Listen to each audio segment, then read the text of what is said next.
What's up, people? It's X. And today I thought I'll make it a really quick and short essay video about rigid realism. And let me get into that a little bit while we're at it, actually. For example, I'm just going to use this guy from a show that we used to run in ABC, or was it CBS, either way, where about the whole rigid realism thing, like Eric Shikin. Now, what I'm basically gonna do is basically into details what is considered rigid realism, or should I say what is considered that. Is basically when someone, I'll just say it like this, like for example, it can be very easy to spot someone who's not balanced with their credulity. They have a little too much credulity, so then they don't have the facts balanced or what's true or whatnot, right? Well, a character like him, Harry's the opposite of that, where he has too much realism to where he's not flexible. Like, for instance, in the show, there have been moments where, you see that he's not willing to go off of something that's speculative. Like, for example, he's good at managing things. He's good with existing frameworks, but he's not flexible with them. Like, he always needs something to verify. Otherwise, he would just won't entertain the idea. Period. Now, I understand some of you might think that's logical, right? But here's the problem: if he's not willing to entertain the idea for the sake of it, or to even see where it goes, then he's essentially not giving the idea a chance. For example, look, Tony Stark. He's the opposite of Harry, where he's a flexible realist. All the things that Tony invented and made, he literally made a suit in a cave. If it were Harry in the same situation, he would have made that suit in the cave, and he would have just considered it completely impossible. Like, for example, where Tony excels, where Harry fails, is that Tony is willing to entertain a speculative theoretical idea and experiment and actually, you know, explore the idea and see what works. While Harry just sticks with what is. Harry thinks in what is, Tony thinks in what could be, because that's one of the few things I want to get into this video real quick, is like, in Harry Kashigan's case, he doesn't think in what could be. He only thinks in what is. Now Harry is a genius, much like Tony, but unlike uh, Tony, Harry, like, the most you'll get out of him is ingenuity. His genius is in ingenuity. Tony's genius is in innovation. Tony invents stuff that haven't been invented yet. He'll make stuff that haven't been invented yet. Well, Harry will just only stick in what is, and if it doesn't fit the bill, if it doesn't fit an existing framework that he understands, then he's just going to reject it. Like, the moment it's not something that actually exists yet, he's just going to reject it. Because don't get me wrong, Harry Kashian is smart. He's not dumb or anything by any means of the word. But the problem is that he represents rigid realism, in that he has way too much realism to where his hyper realism just turns rigid, and that then his realism becomes like a cage. Like, this is why he's a hacker. Like, he's good at running existing systems, but he sucks at, like, thinking for himself, as far as, like, especially with imagination. When you have someone that has this level of realism where they're not willing to really entertain the idea, or to, even give it a chance, then he's just becoming a gatekeeper to what is. Well, Tony is an innovator to what could be.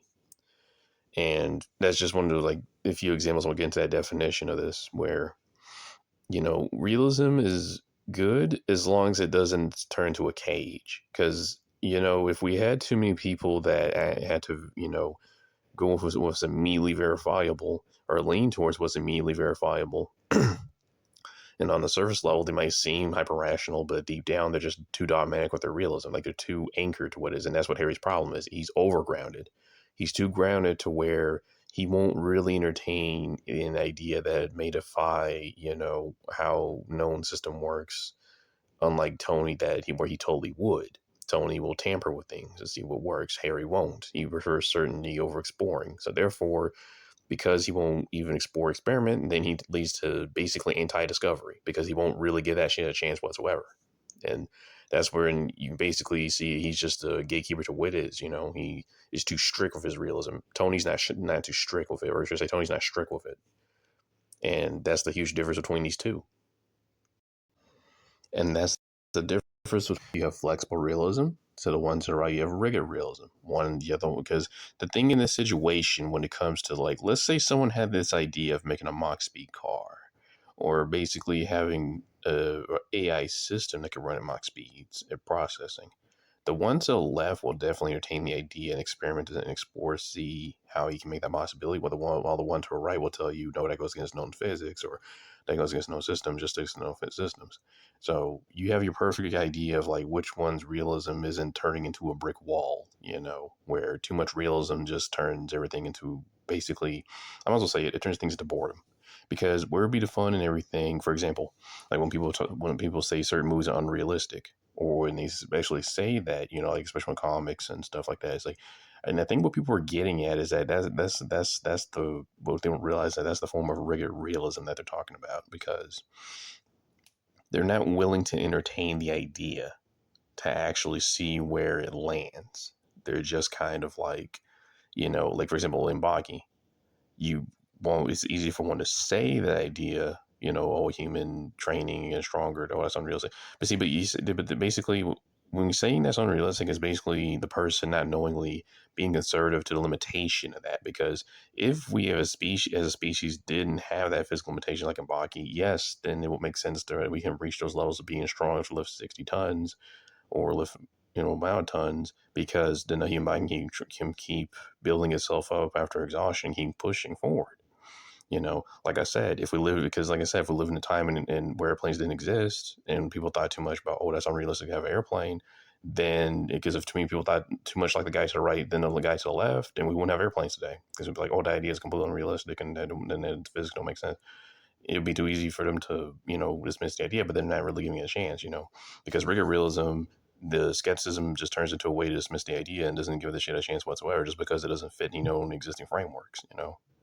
Then, like I said, then when you have too much realism like that, or yeah, when the realism becomes rigid, then you just basically have someone who's just a gatekeeper to what is. He won't give what could be a chance.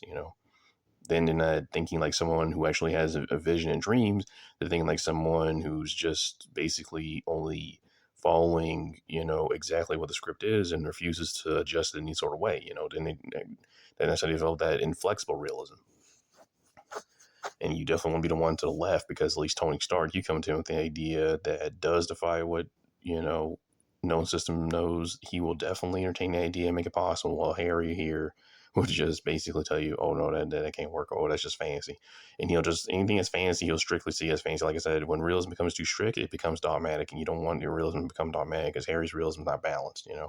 You can, because like I said, when you have someone that basically won't try to think outside the box, which in Harry's case, he's even worse. He doesn't just think inside the box. He defends the walls inside the box, and that's even worse. Like I said, it's like head of development, we won't really have anything going, because all you're gonna get from Harry's ingenuity, well, Tony, you'll get innovation. Because like, I know some of you might not acknowledge it, but when you have too much realism like that, then you start becoming, and this is my coin, anti-innovative, because it is anti-innovative to not really give something outside the idea, or to be flexible towards the idea to see whether or not it works. Because then if you're real quick to reject it and not give it a chance, then you're reacting based on how you feel, not because you actually tried anything. It's just you become so evidence driven that then he just, whatever's already factual, he just kind of sticks with anything that isn't, and he just doesn't give it a chance whatsoever. Then he'll just dismiss it as nonsensical, or just dismiss it away. And his skepticism is just like, he'll dismiss it the moment he hears it, while Tony will at least entertain the idea and see where that shit goes.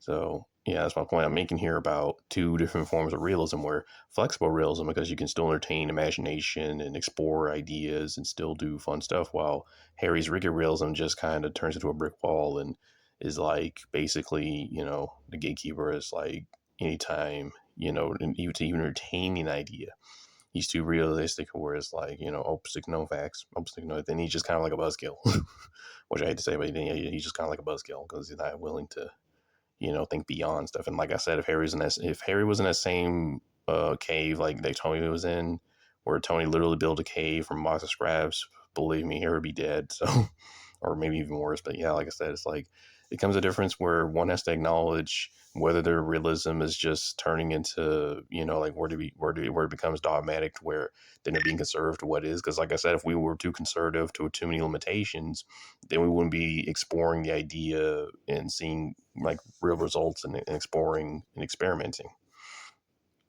And then that's the bottom line with that idea, with realism itself. Too much realism is bad for you because too much skepticism prevents discovery or even, exploring. And of course, too much, you know, credulity will just create misinformation. But at the same time, I know the other ladder of realism is harder to detect, but the thing is, on the surface, is one you have to acknowledge that on the surface, he seems hyper rational. But deep down, he's too dogmatic with realism. So then he's just not going to, like I said, because honestly, real and truly, again, like I said, if Harry's the one born in a time where airplanes didn't exist yet, and take over if Tony was born in a time where airplanes didn't exist yet, I think it's very clear which one is actually going to try to give that shit an actual chance. Because in Harry's case, it just, like I say, he's going to be conserved to limitation, not entertain the idea of it whatsoever. Well, Tony will definitely entertain the idea of it and try to make it possible. So that's what I want to go on real quick with this quick video essay. Was at least I hope it was quick, but. So, with that being said, like, subscribe, and see you guys later. Peace.